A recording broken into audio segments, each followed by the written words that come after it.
हाँ तो यार, हमारी कहानी की शुरुआत में हमें हमारे एमसी हायाटो को दिखाया जाता है, जो कि कई सालों के बाद अपनी दादी के कैफे में आया था उसको बेचने के लिए, क्योंकि अनफॉर्चुनेटली उसकी दादी गुजर चुकी थी। और जब वो अंदर जाकर इंस्पेक्शन करने लग जाता है तो फिर सरप्राइजिंगली उसको अंदर से कैफे क्लीन मिलता है, क्योंकि उसकी दादी के गुजरने के बाद तो ये कैफे पूरी तरीके से बंद होना चाहिए था। तो वो अंदर कमरे में जाकर बैठकर ये हिसाब लगाने लगता है कि उसे ये कैफे कितने में बेचना चाहिए। पर तभी सडनली अचानक से ही वहाँ पर कोई एक पिंक हेयर वाली अजीब सी लड़की आ जाती है, वो भी सिर्फ अपने कच्छों में, जिसे देखकर हायाटो बुरी तरीके से वहाँ पर डर जाता है, ये सोचते हुए कि आजकल भूत ये कैसे कपड़े पहनकर आने लग गए। इसलिए बेचारा हायाटो वहाँ पर उस सुंदर चुड़ैल से डर के मारे अंदर भागने लग जाता है, थोड़ी सी शांति की तलाश में। पर हालांकि अंदर जाने के बाद उसको थोड़ी क्या पूरी की पूरी शांति मिल जाती है, वो भी बिना कपड़ों के। इसीलिए हायाटो वहाँ पर बेचारा और भी ज्यादा डरते हुए उसकी भी अंडरवेयर छीन कर वहाँ से और अंदर भागने लग जाता है। एंड वो जितना ज्यादा अंदर डर के मारे भागते जा रहा था, उसको उतनी और ज्यादा शांति मिल रही थी, मिस शांति। इसीलिए उनमें से एक लड़की वहाँ पर एक काफी ठोस कदम उठाती है, क्योंकि हायाटो का कुछ ठोस हो चुका था। इसीलिए वो अपने ठोस पैरों का इस्तेमाल करते हुए हायाटो के मुंह पर एक लात मार देती है, जिससे कि बेचारा हायाटो बेहोश हो जाता है। एंड जब दोबारा से उसकी आंखें खुलती है तो फिर वो वहाँ पर खुद को बंधा हुआ देख पाता है, जिससे कि वो बेचारा काफी ज्यादा डर जाता है, क्योंकि उसको लग रहा था कि कहीं वो सब उसको बांध कर उसके साथ कुछ गलत काम तो नहीं करने वाले। और हायाटो को इतना ज्यादा डरा हुआ देखकर फिर वो सभी लोग उसको वहाँ पर शांत करवाते हैं और अपना अपना इंट्रोडक्शन देते हैं, जिनका नाम था रिहो, ओका, आमी, शिराजिको और आकाने। और आगे फिर वो सभी पांचों हायाटो से वहाँ पर माफी मांगते हैं उसका मुंह तोड़ने के लिए, क्योंकि वो एक अजीब से अश्लील लौंडे को उनके घर में घुसता हुआ देखकर काफी ज्यादा डर चुके थे। और आगे वो उससे बोलते हैं कि उसके जाने के बाद से उनकी दादी काफी ज्यादा अकेली हो चुकी थी, इसलिए उसी दिन से ही वो लोग उसके दादी के साथ रहने लग गए थे। वो इस कैफे में पार्ट टाइम काम करते थे और उसकी दादी उनको एक फैमिली की तरह मानती थी। पर ये सुनने के बावजूद भी हायाटो उन सबको उस घर से निकल जाने के लिए बोलता है, क्योंकि अब से वो उस घर का ओनर था और वो उनमें से किसी को भी नहीं जानता था। इसीलिए वो पांचों हायाटो को फिर वहीं पर ही बंधा हुआ छोड़कर बाहर बीच पे आ जाते हैं एक इमरजेंसी मीटिंग रखने के लिए, जहाँ पर कि वो लोग इस विषय पर चर्चा करते हैं कि वो किस तरीके से हायाटो को उन सबको घर से निकालने से रोक सकें, क्योंकि उसके अलावा उनके पास और कोई भी घर नहीं था। तब उनमें से एक रिहु नाम की लड़की उन सबको एक आइडिया देती है कि लड़कों को सिर्फ दो ही चीजें चाहिए, एक पैसा और दूसरी औरत। इसीलिए उनमें से किसी एक को खुद का सैक्रिफाइस देते हुए हायाटो के साथ जाना होगा। तो ये सुनकर काफी शर्माते हुए आमी वहाँ पर खुद का सैक्रिफाइस देने के लिए तैयार हो जाती है, क्योंकि पहले ही अंदर आते वक्त हायाटो ने उसका सब कुछ देख लिया था, जिससे कि कुछ बचा ही नहीं था। पर फिर वो लोग वहाँ पर उसको रोक लेते हैं और एक दूसरा तरीका निकालते हैं, क्योंकि ऐसे ही खुद को किसी को सैक्रिफाइस नहीं करना पड़ेगा। वो लोग एक एक कर हायाटो के ऊपर ट्राई करेंगे और उनमें से जिसके भी लपेटे में हायाटो आ गया तो फिर उसकी किस्मत खराब है और उसको ही हायाटो को हमेशा संभालना होगा। इसीलिए उस प्लान को एग्जीक्यूट करते हुए फिर हायाटो के पास वहाँ पर ओका जाती है, जिसने की एक अजीब सा मेड कॉस्ट्यूम पहन रखा था, जिसको कि रात को इस तरीके से उसके कमरे में छुपके से आता हुआ देखकर हायाटो उसके ऊपर शक करते हुए उससे बोलता है कि वो यहाँ पर उसके साथ कुछ कांड नहीं करने वाला। पर ये सुनकर ओका वहाँ पर उसको दिलासा देते हुए उससे ये बोलती है कि नहीं नहीं, उसको डरने की कोई जरूरत नहीं है, वो यहाँ पर उसका मुर्गा मारने नहीं आई है, बल्कि उसने तो नीचे मुर्गी बनाई है, इसीलिए वो बस उसको डिनर के लिए इनवाइट करने के लिए आई थी। इसीलिए थोड़ा सा खुश होते हुए हायाटो फिर वहाँ से नीचे जाता है, पर हालांकि पता नहीं क्यों वो वहाँ पर उसको काफी सारा कोयला परोस देते हैं, जिससे हायाटो को कुछ भी समझ में ही नहीं आता। पर फिर सोन उसको ये रियलाइज हो जाता है कि ये कोयला नहीं बल्कि ये चिकन ही है, बस थोड़ा सा ज्यादा जल गया है। इसलिए हायाटो फिर उनके ऊपर गुस्सा करते हुए उनसे ये बोलने लगता है कि एक तो वो उसके घर के ऊपर कब्जा जमा कर बैठे हैं और ऊपर से उन्होंने उसका चिकन जलाकर उसके पैसे भी वेस्ट कर दिए। और उसको गुस्से में देखकर फिर आमी की बारी आती है और वो काफी ज्यादा टाइट कपड़े पहनकर आकर हायाटो को उसके साथ चलकर एक्सरसाइज करने को बोलने लगती है, जबकि उस वक्त रात के 10 बज रहे थे। ये सुनकर हायाटो उल्टा उसको ही ताना मारते हुए उससे बोलता है कि अगर वो उसको कमरे में ले जाकर अलग तरीके की एक्सरसाइज करवाने का ट्राई कर रही है तो फिर ये उसकी बस की बात है ही नहीं, क्योंकि अगर वो रेड लाइट एरिया में भी चली जाए तो फिर उसको फ्री में भी कोई नहीं लेगा। Emotional damage. तो आगे फिर वहाँ पर हायाटो सोने जाने से पहले बाथ के टब में जाकर थोड़ा सा नहाने लग जाता है, पर बीच में ही वो पांचों भी वहाँ पर टॉवल में बाथरूम के अंदर आ जाते हैं, क्योंकि उनको भी गर्मी लग रही थी, अब जिस्म की गर्मी।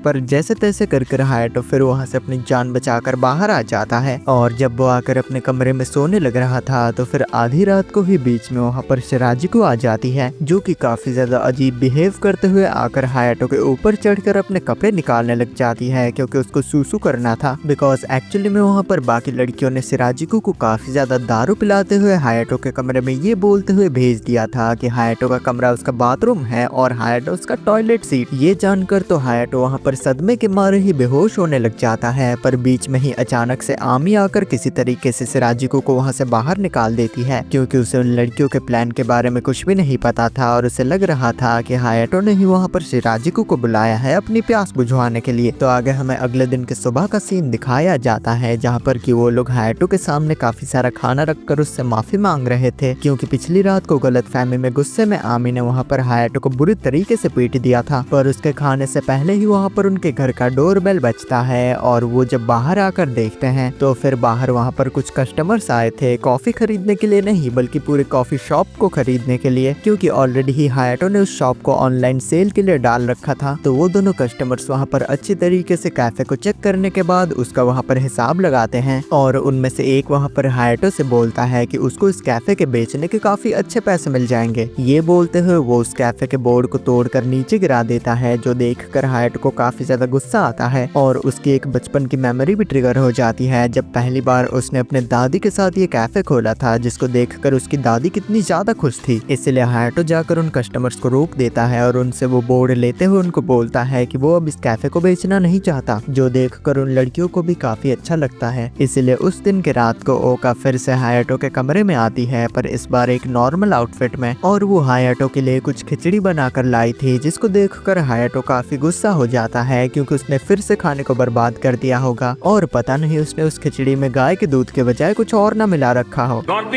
मेरा मतलब जहर वगैरह। पर इस बार सरप्राइजिंगली वहाँ पर ये सुनकर ओका भी काफी ज्यादा गुस्सा हो जाती है और हायाटो से बोलती है कि वो उसको इंसिस्ट नहीं करेगी, अगर उसको ये खाना है तो खा सकता है, नहीं तो फेंक सकता है, क्योंकि उसने ये खिचड़ी उसके लिए काफी ज्यादा प्यार से बनाई है, क्योंकि उसकी दादी ने सिर्फ यही रेसिपी उन सबको सिखाई है। बिकॉज वो हमेशा ही ये कहा करती थी कि उसके पोते को ये खिचड़ी की रेसिपी सबसे ज्यादा पसंद है। तो उसके जाने के बाद हायाटो उस खिचड़ी को उठाकर देखने लग जाता है, क्योंकि उसको काफी ज्यादा अजीब लग रहा था किसी एक दूसरे लड़की के हाथों से बने हुए खाने को खाने में। पर फिर जब वो उस खिचड़ी का थोड़ा हिस्सा खाता है तो फिर उसके आंखों से आंसू आने लग जाते हैं, क्योंकि इसका टेस्ट बिल्कुल ही उसे बचपन की खिचड़ी की तरह ही था, जो कि उसकी दादी बचपन में कभी उसके लिए बनाया करती थी। इसलिए अगले दिन की सुबह को हायाटो वहाँ पर अपना मूड बदलकर उन सभी लड़कियों को एक जगह पर इकट्ठा करता है एक मीटिंग करने के लिए, जहाँ पर फाइनली वो उन सभी के सामने एडमिट कर देता है कि वो इस कैफे को नहीं बेचने वाला और वो यहाँ पर 1 साल तक रहकर इस कैफे को चलाने की कोशिश करेगा, बिल्कुल उसकी दादी की तरह। और क्योंकि उसको कुछ एम्प्लॉयज की भी जरूरत है, इसलिए वो सब भी यहाँ पर उसके साथ रहकर काम कर सकती हैं। ये सुनकर वो लड़कियां खुश तो होती है, पर हालांकि वो लोग परेशान भी हो जाती है, क्योंकि उनमें से किसी को कुछ घंटा काम नहीं आता था, बिकॉज उसकी दादी के जिंदा होते हुए सारा काम वो खुद ही करती थी और उनको कुछ करना ही नहीं पड़ता था। ये सुनकर हायाटो फिर से परेशान हो जाता है और उनसे बोलने लगता है कि कहीं उन्हीं लोगों की वजह से तो उसकी दादी माँ नहीं चल बसी। खैर उन्हें कैफे को तो चलाना ही था, इसी वजह से वो लोग फिर सफाई के काम में जुट जाते हैं, जहाँ पर कोई भी कुछ भी ढंग का कर ही नहीं पा रहा था एक्सेप्ट शिराजिको, क्योंकि वो एक परफेक्ट हाउसवाइफ कैरेक्टर थी। तो सीढ़ियों के पास गुजरते वक्त हायाटो वहाँ पर ओका को भी देख पाता है, जो कि सीढ़ियों की सफाई कर रही थी। पर हालांकि वो ओका के साथ साथ वहाँ पर उसके बिल गेट्स को भी देख लेता है, जिससे कि वो बेचारा वहीं पर जम जाता है। जिस बीच रिहो वहाँ पर आकर हायाटो को कांग्रेचुलेट करते हुए उससे बोलती है कि उसको तो प्रीमियम कंटेंट एकदम फ्री में मिल रहा है। पर गलती से वो बात वहाँ पर ओका भी सुन लेती है और अपने बिल गेट्स के गेट्स को बंद करने के चक्कर में वो बेचारे उस सीढ़ियों से नीचे गिरने लग जाती है, जो देखकर हायाटो खुशी के मारे नीचे उसका इंतजार करने लगता है, क्योंकि वो उसके बिल गेट्स को बचाने के लिए उसके नीचे कुशन्स बनने के लिए भी तैयार था। पर अफसोस कि उसके कुशन जैसे चेहरे को सिर्फ ओका का लात ही मिल पाता है। खैर आगे फिर बाद में हायाटो भी वहाँ पर सोचता है कि उसे भी काम कर लेना चाहिए, इसीलिए वो उन सबके कपड़ों को ले जाकर लॉन्ड्री में धोने के लिए तैयार करने लगता है। जिस बीच वहाँ पर गलती से ओका आ जाती है एंड वो हायाटो के हाथ में अपने अंडरगारमेंट्स देख लेती है, इसीलिए वो चिल्लाते हुए सबको वहाँ पर बुला लेती है और हायाटो से पूछती है कि वो यहाँ पर लॉन्ड्री में वॉशिंग मशीन के सामने उनके कच्छों को लेकर उनके साथ क्या कर रहा है। ये सुनकर हायाटो हैरानी और कंफ्यूजन के साथ उनसे पूछता है कि क्या लगता है मैं यहाँ पर वॉशिंग मशीन के सामने ये कपड़े लेकर क्या कर रहा हूँ। ऑफ कोर्स मैं यहाँ पर उन सबको इनको धोने के लिए लाया हूँ। तुम लोग तो ऐसे बात कर रहे हो जैसे मैं इनको खुद ही गंदा कर धोकर इनके साथ कुछ जादू टोना करने वाला हूँ। ये सुनकर वो लड़कियां उसको काफी ज्यादा गुस्से से घूरने लग जाती हैं, जिससे कि हायाटो को भी उनके नजरिए का अंदाजा हो जाता है, इसलिए वो उन सबसे माफी मांग लेता है। तो आगे फिर हमें उस दिन के शाम का सीन दिखाया जाता है जहाँ पर कि उन लोगों ने उस पूरे कैफे को क्लीन कर दिया था और हायाटो के सामने एक ओल्ड डर्टी सी कॉफी मशीन रखी हुई थी, जिसको देखकर हायाटो इमोशनल होने लग जाता है क्योंकि वो कॉफी मशीन उसके दादी की ही थी और उसी से ही उन्होंने इस पूरे कैफे को स्टार्ट किया था। देन आगे फिर हमें अगले दिन के सुबह का सीन दिखाया जाता है जहाँ पर कि हायाटो और रिहो उनके पूरे गांव की तरफ जा रहे थे ताकि वो सभी के पास जाकर उन सबको ये बता सके कि उन लोगों ने फिर से उसके दादी के कैफे को स्टार्ट किया है, जिससे कि दोबारा से कस्टमर्स उनके कैफे में आना स्टार्ट हो जाएं। तो इसी तरीके से वो उनके पूरे एरिया भर में घूम घूम कर सभी को उनके कैफे के बारे में बताने लग जाते हैं, जहाँ पर उनमें से ज्यादातर को तो रिहो अपने दोनों टैलेंट्स दिखाकर ही आने के लिए राजी कर देती है। एंड दिन के आखिर में वो दोनों साथ मिलकर एक ओल्ड से श्राइन में जाते हैं ताकि वो दोनों वहाँ पर ये प्रार्थना कर सकें कि फिर दोबारा से उनके कैफे की अच्छी शुरुआत हो सके। और उस श्राइन में जाकर प्रार्थना कर लेने के बाद जब वो दोनों वहाँ से वापस जा रहे थे तो फिर रिहो हायाटो को वहाँ पर रोकते हुए उसको थैंक यू बोलती है, क्योंकि वो चाहता तो इजीली उन सबको उस जगह से बाहर निकाल कर उस कैफे को बेच सकता था, पर उसने ऐसा नहीं किया। पर अफसोस के उस वक्त रिहो सीढ़ियों के ऊपर खड़ी थी और बेचारा हायाटो सीढ़ियों के नीचे, यानी कि तुम समझ ही सकते हो, वो उसके हेवनली बिल गेट्स देख लेता है, जिसको देखकर बेचारे हायाटो का पैर फिसल जाता है और वो काफी तेजी से लुढ़कता हुआ आकर नीचे गिरता है। तब आगे हमें और कुछ दिनों के बाद का सीन दिखाया जाता है जहाँ पर कि अभी तक भी हायाटो और ओका उन्हीं अंडरवेयर्स के बारे में लड़ रहे थे, क्योंकि हायाटो का पॉइंट ये था कि अगर वो हायाटो के कच्छे लेकर धो सकते हैं तो फिर वो उनके कच्छा लेकर क्यों नहीं धो सकता, जो कि वहाँ पर रिहो भी देख लेती है। इसीलिए फिर वो बाद में हायाटो के पास आकर उसको समझाती है कि उसे परेशान होने की कोई जरूरत नहीं है, क्योंकि लड़कियों को समझना थोड़ा मुश्किल है पर नामुमकिन नहीं। इसीलिए वो उसे एडवाइस देते हुए उससे ये कहती है कि उसे बस लड़कियों से बात करते हुए एक बड़ी सी स्माइल और थोड़ी सी तारीफ करनी है। जिस एडवाइस को फॉलो करते हुए फिर हायाटो वहाँ पर ओका के पास जाता है और जितनी अच्छी से अच्छी स्माइल हो सकती थी वो अपने चेहरे पे लेकर वो उससे बोलता है कि वो कपड़े धोते हुए और सुखाते हुए कितनी ज्यादा अच्छी लगती है। पर तभी अचानक से ही वहाँ पर ओका का चप्पल आकर उसके मुंह पे लगता है, क्योंकि वो उसके ऊपर काफी ज्यादा गुस्सा हो रही थी बिकॉज उसको लग रहा था कि हायाटो उसको नौकरानी बोल रहा है। तब हायाटो अपने अगले अटेम्प्ट में डिनर करते हुए खाने की तारीफ करता है, इस उम्मीद में कि शायद ये तारीफ उसको पसंद आएगी, पर हालांकि इससे भी वो गुस्सा ही हो जाती है क्योंकि उन सारे खानों में से उसने कुछ भी नहीं बनाया था, क्योंकि उसको सिर्फ खिचड़ी ही बनानी आती थी। और अब तक तो बेचारा हायाटो भी हार मान चुका था कि वो लड़कियों को नहीं समझ सकता। पर सोने से पहले वो ओका के कमरे में जाने लगता है ताकि वो उससे माफी मांग सके अपने बिहेवियर्स के लिए। पर जब वो जाकर उसके कमरे में पहुंचता है तो फिर वो ये देख पाता है कि ओका ने फिर से ही वहाँ पर वो अजीब सा मेड कॉस्ट्यूम पहन रखा था। इसीलिए ही हायाटो वहाँ पर फिर दोबारा से उसकी तारीफ करने की कोशिश करता है एज ए लास्ट ट्राई, पर अफसोस कि वो उसकी तारीफ करने के चक्कर में वहाँ पर उसके मेलोन्स की तारीफ कर डालता है। एंड ये सुनकर ओका वहाँ पर उसको काफी ज्यादा इंटेंस नजरों से घूरने लग जाती है, जो देखकर बेचारा हायाटो काफी बुरी तरीके से डर चुका था, क्योंकि अब तो वो पक्का उसके ऊपर हरासमेंट का केस कर पुलिस से 4 लठ लगवाकर इस जायदाद से बेदखल करने वाली थी। पर समहाउ अजीब कारणों से वहाँ पर ओका का रिएक्शन बदल जाता है और उसके चेहरे पर स्माइल आ जाती है और वो आगे उससे पूछने लग जाती है कि वो उसके बारे में और क्या क्या सोचता है। इसीलिए ये सुनकर हायाटो वहाँ पर जैसे तैसे ऑकवर्ड और कंफ्यूज होते हुए उसकी और ज्यादा उल्टी सीधी तारीफ कर देता है, जैसे कि उसके हेवन गेट्स रियल हेवन के गेट्स है और उसके थाइस एकदम थिक है, यानी कि थिक थाइस सेव लाइफ, वो सब। तो ये सुनकर ओका और भी ज्यादा खुश हो जाती है और हायाटो से एक्सप्लेन करते हुए बोलती है कि आज तक किसी ने भी उसकी बॉडी की तारीफ नहीं करी थी, हर कोई बस उसकी शक्ल की ही तारीफ करता था, इसलिए वो इतनी ज्यादा खुश है। पर इससे पहले कि वो हायाटो के सामने अपनी बात पूरी भी कर पाती, वहाँ पर समहाउ सिराजिको आ जाती है, जो कि पीछे से आकर हायाटो को पकड़कर लिक करने लग जाती है, क्योंकि एक और बार फिर से नशे में वो हायाटो को आइसक्रीम समझ रही थी, वो भी एक लॉलीपॉप के साथ।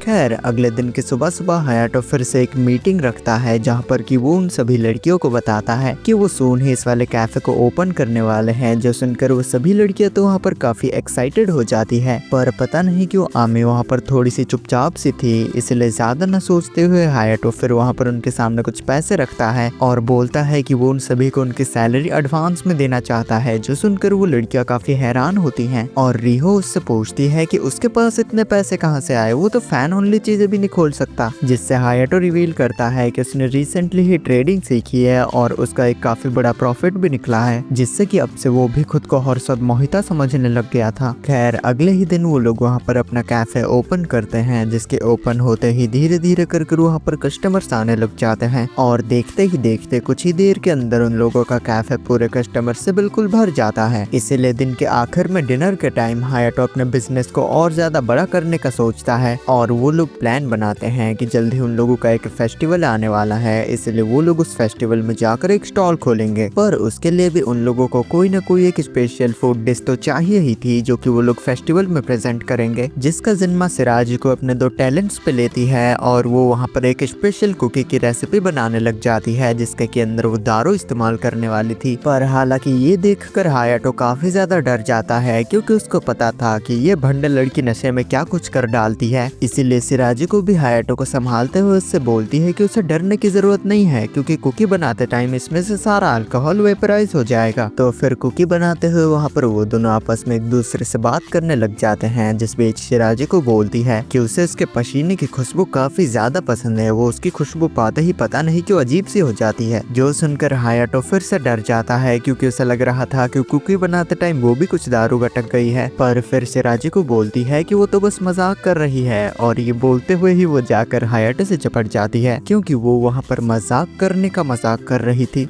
हे प्रभु। और हायाटो रियलाइज करता है कि उनको केस को बनाते टाइम उसके जो वेपराइज अल्कोहल्स थे उनकी वजह से ही सिराजी को फिर से पागल हो गई है। देन आगे फिर हमें कुछ दिनों बाद का उस फेस्टिवल का सीन दिखाया जाता है, जहाँ पर कि उन लोगों ने अपना एक दूसरा स्टॉल खोल लिया था, पर अपने जॉब पर भी ओका वहाँ पर सो रही थी। इस वजह से गुस्से में आमी आकर एक मोटा सा केक लेकर उसके मुंह में जबरदस्ती घुसेड़ देती है, जिससे कि वो जाग जाती है। आगे फिर वो एक पब्लिक रेस्टरूम में जाती है ताकि वो अपना मुंह धोकर अपनी नींद हटा सके, पर वहाँ से वापस आते टाइम 3 छपरी लौंडे उसके पीछे पड़ जाते हैं, जो कि उसका पीछा करते करते उनके स्टॉल तक आ जाते हैं, जहाँ पर कि हायाटो और बाकी स्टॉल्स के ओनर्स मिलकर उन तीनों को वहाँ से भगा देते हैं। तब आगे उस दिन के आखिर में डिनर करते टाइम वो लोग अच्छे से सेलिब्रेट करते हैं, क्योंकि उन लोगों का बिजनेस काफी अच्छा हो रहा था। पर जब वो लोग अगले दिन खुशी से अपने स्टॉल पर जाते हैं तो फिर वो देखते हैं कि उनके पूरे स्टॉल में कचरा भरा हुआ था, जहाँ पर हायाटो ये रियलाइज करता है कि ये जरूर उन तीनों छपरी लौंडों ने ही किया होगा गुस्से में आकर। और क्योंकि अब उनका स्टॉल पूरी तरीके से खराब हो चुका था और वो कुछ बेच भी नहीं सकते थे, इसलिए वो लोग काफी दुखी हो जाते हैं, क्योंकि वो इतनी जल्दी फेस्टिवल के लिए कोई एक और दूसरा स्टॉल बना भी नहीं सकते हैं। पर तभी उसके आसपास के कुछ स्टॉल ओनर्स उसके पास आकर उसको अपना स्टॉल ऑफर करते हैं, क्योंकि वो हायाटो को अच्छी तरीके से जानते थे और वो उसके कैफे में कॉफी पीने भी आया करते थे। पर हायाटो उन लोगों के ऑफर्स को सुनने के बावजूद भी उन लोगों को मना कर देता है, क्योंकि वो उन लोगों को परेशान नहीं करना चाहता था, और ये कहते हुए वापस आ जाता है कि वो कोई ना कोई रास्ता निकाल लेंगे। ये बोलकर वो लोग दुखी होकर फिर वापस से उनके कैफे में आ जाते हैं, जहाँ पर कि उनको नई तरकीब मिल जाती है, क्योंकि उनके पास उनकी दादी का ओल्ड फूड कार्ड था, जिसका कि इस्तेमाल वो एक स्टॉल की तरह कर सकते थे। इसीलिए वो लोग उस फूड कार्ड को डेकोरेट करते हैं और अब वो फेस्टिवल में इस्तेमाल करने के लिए बिल्कुल तैयार थी। एंड वो एक स्टेप और फर्दर जाते हुए होम डिलीवरी भी स्टार्ट करते हैं, जिससे कि उन लोगों की सेल्स और ज्यादा बढ़ जाती है। एंड दिन के आखिर में वो अपने सारी चीजों को बेचकर काफी ज्यादा खुश होते हुए वापस से अपने घर जा रहे थे। पर बदकिस्मती से एक सुनसान सी जगह पर उन सबकी मुलाकात उन तीनों छपरियों से हो जाती है, जो कि उनके सामने आने के बाद ये एडमिट कर लेते हैं कि उन्हीं ने ही उनके फूड स्टॉल पर कचरा फैलाया था। इसीलिए जब हायाटो जाकर उन तीनों को कन्फ्रंट करने की कोशिश करता है तो फिर उनका लीडर गुस्से में आकर उसको एक खींच के पंच मार देता है। पर इससे हायाटो वहाँ पर गुस्सा होने के बजाय उल्टा खुश हो जाता है और कहता है कि अब जो भी करेंगे वो सेल्फ डिफेंस होगा। ये बोलकर आमी को वो सिग्नल देता है, जिससे कि आमी काफी तेजी से आकर उसको अपने थिक थाई से एक खींच के लात मारती है। एंड उस एक ही लात से वो बंदा वहाँ पर बिल्कुल ढेर हो जाता है। ये देखकर भयंकर वो इतना ज्यादा डर जाते हैं कि वो अपने बंदे को वहाँ से उठाकर काफी तेजी से भाग लेते हैं। तो तब फिर हमें आगे अगले दिन के सुबह का सीन दिखाया जाता है, जहाँ पर कि वो सभी लोग बैठकर इस विषय पर बातचीत कर रहे थे कि क्योंकि हायाटो उनके घर में सिर्फ एक लौता लड़का है, तो फिर वो उनमें से किसी न किसी से तो शादी करेगा। ये सुनकर वो लोग एक एक कर मना करने लग जाते हैं, पर हालांकि आमी वहाँ पर मना नहीं करती, बल्कि वो तो बोलती है कि वो हायाटो से शादी करने के लिए तैयार है और अगर वो चाहे तो वो भी उसके साथ थोड़ा वक्त बिता सकते हैं। ये सुनकर वो सभी वहाँ पर शर्म के मारे ही चुप हो जाते हैं। और जब थोड़ी देर बाद रिहो किचन के सामने से गुजर रही थी तो फिर उसको अंदर से सिराजिको की आवाज आती है, जो कि हायाटो से बोल रही थी कि इतनी बड़ी चीज वहाँ पे फिट नहीं होगी।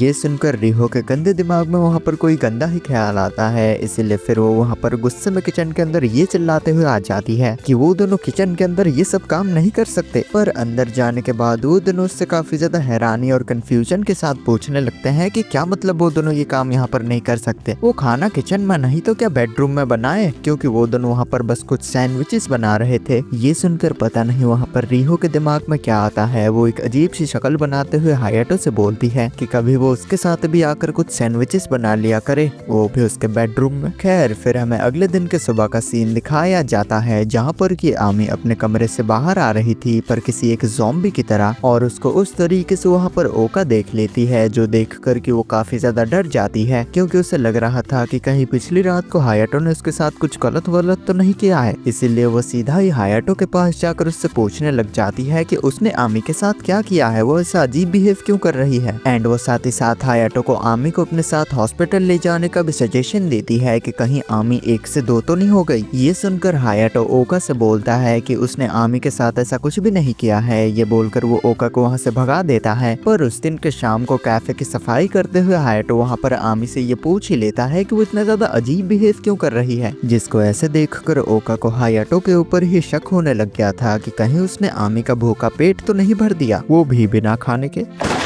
और ये सुनकर फाइनली आकाने वहाँ पर इसका असली रीजन बताती है, क्योंकि आमी असल में एक फाइटिंग क्लब में है, पर हालांकि वो अपने फाइट क्लब की पिछली वाली फाइट को हार चुके हैं, इसीलिए ही वो इतनी ज्यादा दुखी थी। तो आकाने से ये सुनने के बाद फिर उस दिन के शाम को हायाटो आमी से उससे मिलने के लिए बुलाता है। एंड उसे समझाते हुए हायाटो उससे कहता है कि उसे दुखी होने की कोई जरूरत नहीं है, क्योंकि खेल में तो हार जीत चलती रहती है। जिस बीच उस जगह पर ओका भी आ जाती है, जो कि हायाटो के साथ ही मिलकर उसको मोटिवेट करने लग जाती है। पर हालांकि वो गलती से उसको वहाँ पर इतनी ज्यादा मोटिवेट कर देती है कि आमी एक्साइटमेंट के मारे ही वहाँ पर एक बड़ा सा डंबल घुमाने लगती है, जिससे कि गलती से वो डंबल उसके हाथ से छूटकर जाकर सीधा हायाटो के लैपटॉप के ऊपर करता है और उसको तोड़ देता है। ये देखकर हायाटो वहाँ पर उसको काफी ज्यादा गुस्से में देखने लग जाता है, क्योंकि वो वहाँ पर एक काफी जरूरी काम कर रहा था। एंड हायाटो को इतने गुस्से में देखकर आमी का तो दिमाग काम ही नहीं करता, इसीलिए वो हड़बड़ाते हुए वहाँ पर उसके सामने अपने मेलोन्स को ऑफर कर देती है, ये कहते हुए कि वो इस सब्जी मंडी से जो फल चाहे वो चुन सकता है। पर अफसोस कि हायाटो बेचारा उस वक्त तक इतने ज्यादा गुस्से में था कि उसका दिमाग काम ही नहीं करता, और वो बिना कुछ सोचे समझे ही सीधा वहाँ पर आमी के मेलोन्स के ऊपर झपट्टा मार देता है, जिसको कि ओका वहाँ पर देखकर बिल्कुल शॉक्ड रह जाती है। एंड गलती से उसके भी हाथ से एक डंबल छूटकर जाकर हायाटो के फोन के ऊपर गिर जाता है और उसको भी तोड़ देता है। इसलिए हायाटो फिर गुस्से में वहाँ पर ओका के भी पीछे पड़ जाता है उसके मेलोन्स को डिस्ट्रॉय करने के लिए, और ओका वहाँ से डर के मारे भाग रही थी। देन आगे फिर हमें कुछ दिनों के बाद का सीन दिखाया जाता है, जहाँ पर कि हायाटो उनके कैफे में काम कर रहा था, पर वो ये नोटिस करता है कि उन लड़कियों में से कोई भी अपना काम ढंग से नहीं कर रहा होता, और वो ज्यादातर टाइम तो छुट्टी मार के ही बैठे रहते हैं। इसलिए हायाटो कैफे को छोड़कर फिर वहाँ पर रिहो के पास जाता है उनसे ये पूछने के लिए कि वो आजकल कैफे में इतना ज्यादा आ क्यों नहीं रहा है, क्योंकि उसको कैफे में मदद की जरूरत है। पर हालांकि हायाटो देखता है कि वो सभी वहाँ पर अपने कपड़े बदल रहे थे, जो देखकर हायाटो तो वहाँ पर शौक के मारे ही जम जाता है। इसलिए फिर ओका वहाँ पर एक चप्पल फेंक के मार के उसको वहाँ से दूर भगाती है, और फिर उस दिन के आखिर तक हायाटो को वहाँ पर ये रियलाइज हो जाता है कि वो लड़कियाँ यहाँ पर एम्प्लॉयज नहीं है, बल्कि वो यहाँ पर पार्ट टाइम काम करती है, यानी कि उनकी भी एक पर्सनल लाइफ है और वो अपने टाइम का जो चाहे वो कर सकती हैं। इसीलिए बुरा महसूस करते हुए हायाटो फिर वहाँ पर उन लड़कियों से माफी मांगने के लिए जाता है। पर हालांकि तब उसको वहाँ पर ये पता चलता है कि उन लोगों ने तो वहाँ पर एक सरप्राइज पार्टी रखी है उनके कैफे की 2 महीने की एनिवर्सरी के तौर पर, एंड उन्हीं चीजों की तैयारी की वजह से वो लोग काम पे ढंग से आ नहीं पा रहे थे। एंड यहाँ तक कि सरप्राइज पार्टी को सरप्राइज रखने के लिए उन लोगों को अपने कपड़े तक भी उतारने पड़े, क्योंकि उनके मेलोन से एक ऐसी चीज थी जो कि हायाटो का ध्यान खींच सकती थी, जिससे कि हायाटो का ध्यान उनके डेकोरेशन की तरफ ना जा सके। तो फिर वो सभी लोग वहाँ पर साथ मिलकर उस पार्टी में सेलिब्रेट करने लग जाते हैं, जिस बीच के वहाँ पर आकाने के पास उनके फैमिली की तरफ से एक कॉल आता है, जिनसे बात करने के लिए वो अकेले बाहर आ जाती है। पर हालांकि उनसे बात करने के बाद वो काफी दुखी हो जाती है, पता नहीं क्यों। एंड उसी ही दिन से वो सभी लोगों का काफी ज्यादा ख्याल रखने लग गई थी। ये देखकर हायाटो एक दिन उससे पूछ ही लेता है कि क्या वो इस कैफे को छोड़कर जाने वाली है, जो सुनने के बाद आकाने वहाँ पर उसके सामने एडमिट कर ही लेती है कि उसे इस कैफे को छोड़कर जाना पड़ेगा, क्योंकि उनके फैमिली में कुछ प्रॉब्लम्स चल रही है। ये बोलते हुए वो वहाँ पर हायाटो के सामने अपने मेलोन्स को ऑफर करती है स्क्वीज करने के लिए, क्योंकि इसके बाद तो वो चली जाएगी और हायाटो को मौका ही नहीं मिलेगा। पर ये सुनकर हालांकि हालांकि हायाटो उसको मना करते हुए उससे ये कहता है कि वो सिर्फ उसके मेलोन्स के लिए ही उसके साथ नहीं था, बल्कि उससे तो उसके इमोशंस जुड़े हैं, इसीलिए वो अपने मेलोन्स का जूस बनवाने से अच्छा क्यों ना वो उसके साथ एक डेट पर चले। जो सुनकर आकाने भी उसके बात पर राजी हो जाती है और अगले ही दिन वो दोनों साथ मिलकर एक डेट पर जाते हैं, जहाँ पर कि वो लोग काफी जगहों पर घूमते हैं। एंड जब वो लोग दिन के आखिर में वापस आते हैं तो फिर आकाने वहाँ पर हायाटो से ये पूछती है कि उसने उसके साथ डेट पर जाने का क्यों चुना, क्योंकि वो चाहता तो आसानी से उसके मेलोन्स का जूस निकाल सकता था। पर इससे पहले कि हायाटो वहाँ पर इस चीज का जवाब दे पाता, वहाँ पर बाकी की लड़कियां आ जाती है जो कि रोते हुए आकाने को रोकने लग जाती हैं, बिकॉज तब तक उन सबको भी ये पता चल चुका था कि आकाने कुछ ही दिनों के अंदर इस कैफे को छोड़कर जाने वाली है। पर इसके जवाब में आकाने उनसे कहती है कि वो इसके बारे में कुछ भी नहीं कर सकती, क्योंकि आज से 1 साल पहले उसने अपने माँ से ये परमिशन ली थी कि वो अपनी जिंदगी को अपने तरीके से जीना चाहती है, इस शर्त पे कि वो दोबारा से 1 साल बाद वापस आ जाएगी उनके बिजनेस को संभालने के लिए, क्योंकि वो एक काफी ज्यादा अमीर फैमिली से बिलोंग करती थी। और हायाटो की दादी ने भी कहा था कि जब वो वाला मोमेंट आएगा तो फिर वो कुछ न कुछ कर उसको रोक लेगी, पर हालांकि उससे पहले ही वो गुजर गई। ये बोलते हुए आकाने वहाँ पर हायाटो की तरफ काफी ज्यादा मासूम नजरों से देखती है, क्योंकि हायाटो की दादी के गुजर जाने के बाद हायाटो ही इस सिचुएशन का कुछ कर सकता था, इसीलिए हायाटो भी वहाँ पर राजी हो जाता है। और कुछ दिनों के बाद वहाँ पर आकाने की मम्मी जी आती हैं, जिनसे बात करने के लिए हायाटो भी आकाने के साथ जाता है। और जब वहाँ पर बात करने की बारी आती है तो फिर हायाटो सीधा ही वहाँ पर आकाने की मम्मी जी से बोल देता है कि आकाने और वो एक दूसरे से प्यार करते हैं। ये सुनकर आकाने बिल्कुल हैरान रह जाती है, पर हालांकि हायाटो उसको दिलासा देते हुए उससे कहता है कि वो उसको यहाँ पर रोकने के लिए ही बस ऐसा बोल रहा है, तो इसीलिए और ज्यादा पुश करने के लिए आकाने भी वहाँ पर अपनी मम्मी जी से बोलने लग जाती है, जिसके कि आखिर में उसकी मम्मी जी मान जाती है आकाने को वहाँ पर रहने देने के लिए। यहाँ तक कि वो अपनी बेटी आकाने की शादी हायाटो से कर उनका सारा बिजनेस हायाटो के नाम करना चाहती थी, पर हालांकि जैसे तैसे कर वो दोनों वहाँ पर इस चीज के लिए उनको रोक लेते हैं। तो आगे फिर आखिर में वहाँ पर आकाने की मम्मी जी के जाने की बारी आती है, पर जाने से पहले वो अपनी बेटी आकाने को एक काफी सही एडवाइस देती है, वो भी गुब्बारा यूज करने की, वरना फिर बाद में उनको मेले से जाकर गुब्बारे खरीदने पड़ेंगे, वो भी अपने बच्चों के लिए।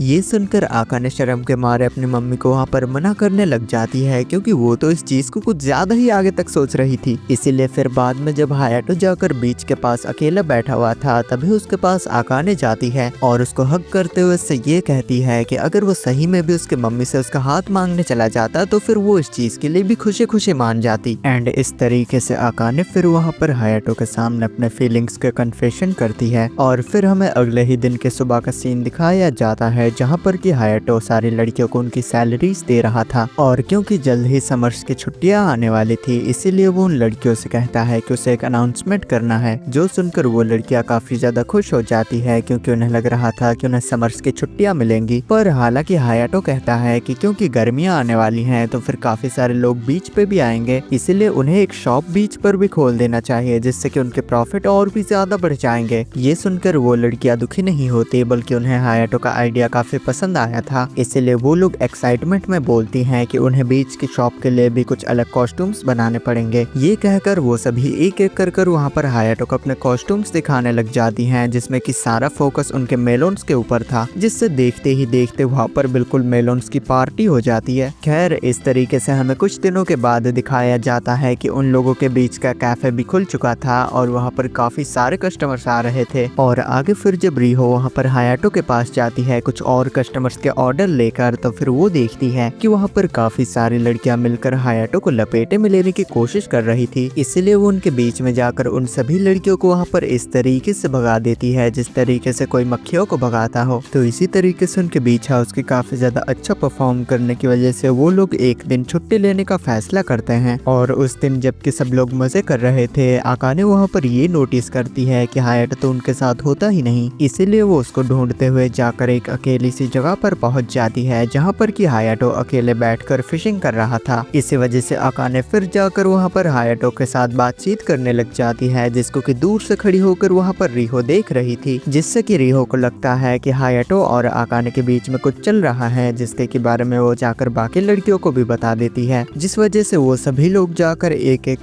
कर हायाटो के सामने अपने फीलिंग्स का कन्फेशन करने का फैसला करते हैं, ताकि आकाने अकेले ही जाकर हायाटो को लपेटे में ना ले सके। सके। देन आगे फिर हमें कुछ दिनों बाद का सीन दिखाया जाता है जहाँ पर कि हायाटो और शिराजी को साथ में मिलकर किचन में उनके कैफे के लिए एक और नई डिश का इन्वेंशन कर रहे थे और मौका देखते हुए शिराजी को वहाँ पर सीधा ही हायाटो के सामने अपने फीलिंग्स का कन्फेशन करती है, जो सुनकर हायाटो वहाँ पर कंफ्यूज होते हुए ये सोचने लगता है कि अब शिराजी को दारू कहाँ से मिल गई, क्योंकि वो पहले भी ऐसी हरकतें कर चुकी थी, वो भी दारू के नशे में। पर शिराजी को ये बोलते हुए जाने लग जाती है कि वो नशे में नहीं है, पर 2 ही सेकंड में वो फिर से आकर अपने कपड़े निकाल कर हायाटो के कपड़े में घुसने की कोशिश कर रही थी। जिस बीच अनफॉर्चुनेटली वहाँ पर आकाने आ जाती है, जो कि उन दोनों को इस तरीके से देखकर हैरान हो जाती है और उनसे कहती है कि अगर उनके पास कपड़ों की कमी पड़ रही है तो फिर वो जाकर नए कपड़े क्यों नहीं खरीद लेते, एक दूसरे के कपड़ों में घुसने की क्या जरूरत है। ये बोलकर वो वहाँ से चली जाती है। उसी बीच हायाटो भी वहाँ से मौका देखकर भाग जाता है और उससे दूर आकर ये सोचने लगता है कि आखिरकार शिराजी को दारू कहाँ से मिल गई और कहीं वो उसके सामने रियल में अपने फीलिंग्स का कन्फेशन तो नहीं कर रही थी। एंड इसी तरीके से कुछ ही दिनों के अंदर वो सारी लड़कियां एक एक कर हायाटो के सामने अपने फीलिंग्स का कन्फेशन कर देती है, पर हमें ये नहीं दिखाया जाता कि हायाटो ने उनमें से किसको एक्सेप्ट किया। फिर आगे वो सभी लोग मिलकर साथ में एक पिकनिक पर घूमने के लिए जाते हैं एंड हमें वहाँ पर कई सालों फ्यूचर का सीन दिखाया जाता है, जहाँ पर कि हायाटो की बेटी स्कूल से वापस आ गई थी और वो वहाँ पर एक फोटो देखते हुए उन सभी लड़कियों को अपनी मम्मी बोल रही थी, यानी कि हायाटो ने वहाँ पर उन सभी को ही अपने लपेटे में ले लिया। और गाइस इसी के ही साथ अगर आपको ये वाली वीडियो देखने में मजा आया तो फिर प्लीज स्क्रीन पे बने हुए वीडियो पे क्लिक कर जाकर इसको देखिए, ये वाले एनीमे देखने में भी आपको काफी मजा आएगा।